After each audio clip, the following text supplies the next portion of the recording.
السلام علیکم ګرانو دوستانو. نن به زه تاسو ته د افغانستان شهزاد محمدي مینوالو ته یو ډېر زبردست خبر ورکوم چې یوه تمریناتي لوبه کې یو په زړه پورې بیټنګ یې نندارې ته وړاندې کړې ده. او بل به زه تاسو ته د افغانستان رشید خان په هکله باندې یو خبر درکوم چې د آی سی سی له طرف نه تازه درجه بندۍ اعلان سوي دي چې په دغه کې رشید خان نورم مخکې تللی ده. ویډیو تر اخره پورې وګورئ، په هر څه به تاسو پوه سئ. راځم اول زه تاسو ته وایم چې نن یوه تمریناتي لوبه ترسره سوله. دغه شپږیزه لیګ هم که خیر 2 هفتې وروسته ترسره کیدونکې ده، خو دغه نه مخکې مختلف ټیمونه خپل مابین کې پریکټیس لوبې ترسره کوي. نن چې کومه لوبه ترسره سوله دغه سپینګر ټایګر میساینک نایټ سره ترسره سوله چې په دغه لوبه کې سپینغر ټایګر اول بیټنګ ترسره کړی او په 20 اوورو کې 234 رنزه ټارګټ ورکړی ده. د دوی لپاره عثمان غني 13 رنزه کړي دي، بهیر علي شینواري 55 رنزه کړي او شرف الدین اشرف هم 19 رنزه کړي دي.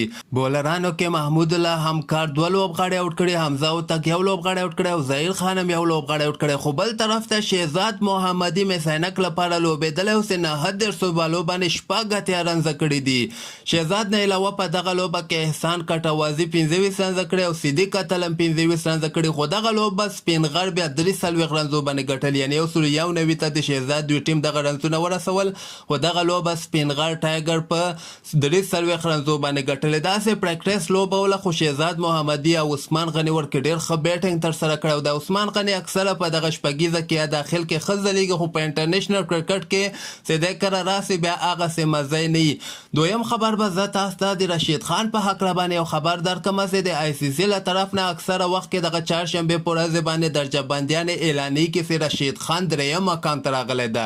یعنې تبریز شمسي او هاراسانګا او ایډم زمپاسي د اسټرالیا لیګ سپینر د هغوی نه مخکې سوی ده.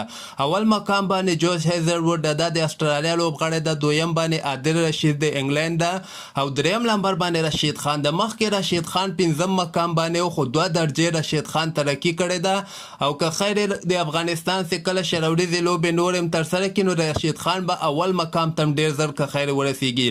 دغه نورو لوبغاړو درجه بندۍ به هم زه تاسو ته وښیم چې په 50 اوریزه بالرانو درجه بندۍ کې مجیب زدران 1 مقام لري او محمد نبی بیا 10م مقام ته راغلی ده. او د آلراونډرانو په درجه بندۍ کې شروریزه آلراونډرانو درجه بندۍ کې محمد نبی اوس هم په اول مقام باندې شتون لري.